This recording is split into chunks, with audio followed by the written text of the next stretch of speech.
ingin dieksistensikan, tetapi Tuhan tidak ingin memperkenalkan dirinya. Tuhan akan selalu memberikan cara untuk dia memperkenalkan dirinya kepada seluruh ciptaannya. Gitu. Salah satunya melalui alam semesta, alam raya ini dan alam diri manusia. Sebenarnya bagaimana untuk membentuk kekuasaan segala macam, contohlah sistem tubuh manusia. Gitu. Hari ini memang bermasalah sistem politik dan sistem demokrasi kita. Iya, karena tidak sesuai dengan mekanisme interaksi sistem-sistem yang ada di dalam tubuh yang sangat kompleks, jutaan miliar neuron dan ada segala macamnya ini. Memang rumit tadi Pak Kristiadi, betul, karena serumit tubuh manusia. Tapi saya yakin ketika itu bisa dimaknai, orang mengenal dirinya, orang mengenal Tuhan, pasti akan ada banyak perubahan. Oke, yang pertama itu. Yang kedua, perihal tadi, saya sepakat dengan Pak Kristiadi karena memang yang dari Pak Petrus tadi, untuk perubahan sila-sila itu sudah menjadi proses sejarah ya, sudah menjadi satu sejarah yang cukup panjang dan itu sebagai hasil kolektif pemikiran bersama anak-anak bangsa yang menjadi kesepakatan bersama. Kita ingat ketika Soekarno berpidato bukan sila seperti itu, tapi dia bicara kebangsaan yang pertama, bicara sosio-internasionalisme, sosio-demokrasi, keadilan dan baru ketuhanan. Tapi kenapa dalam kemudian Pancasila chapter berubah, kemudian dalam rumusan pembukaan berubah? Itu kolektivitas anak bangsa yang luar biasa, hasil musyawarah anak-anak bangsa. Saya kira itu. Tetapi kalau memang mau diimplementasikan secara sendiri, silakan Bung, silakan Pak. Misalnya Bung mau menempatkan paradigma sendiri ya, tapi nggak apa, buktikan saja bahwa saya bisa melakukan itu dengan versi saya gitu. Silakan, itu Pancasila punya masing-masing manusia yang hidup di tanah Nusantara kok, gitu ya. Kemudian yang ketiga tentang fasisme Jepang, tadi saya tertarik sekali. Ya memang, tapi saya katakan kita bukan keturunan Jepang. Tapi untuk kita berterima kasih kepada Jepang, oke. Kalau kita lihat sejarah proses perjalanan ya, antara perebutan Belanda sama Jepang untuk membentuk negara bonekanya itu, kita cukup berterima kasih. Tetapi itu masa lalu lah. Oke, kita tinggalkan saja masa lalu untuk sebagai kita lompat untuk masa depan. Tetapi kenapa namanya gerakan Fajar Nusantara?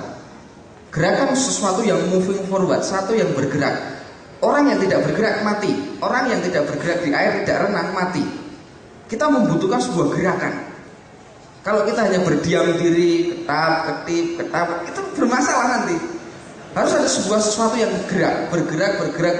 Antara pemikiran, perkataan, dan perbuatan, bergerak. Kenapa Fajar?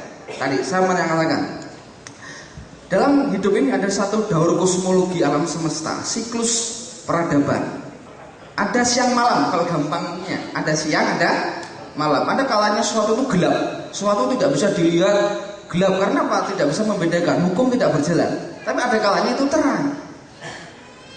Seorang profesor dari Amerika, University, John Lawler, dia mengatakan siklus perubahan peradaban 200 kerajaan di dunia itu berlaku setiap 1400 tahun sekali.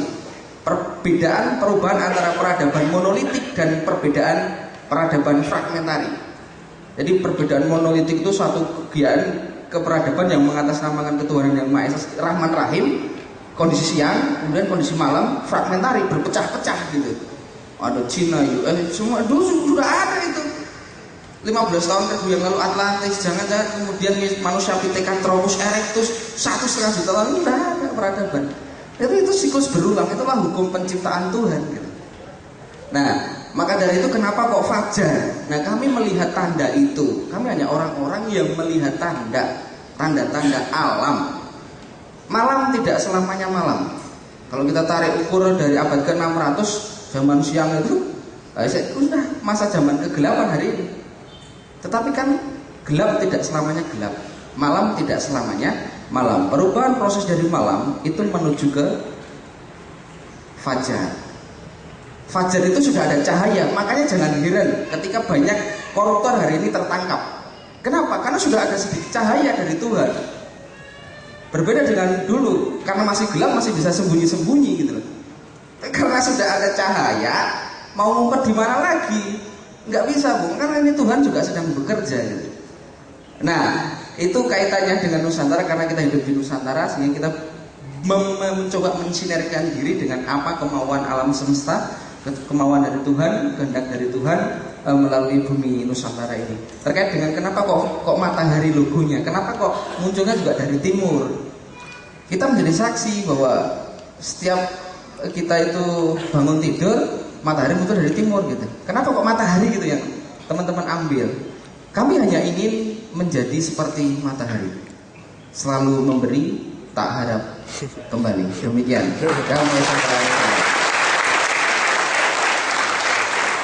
Ya.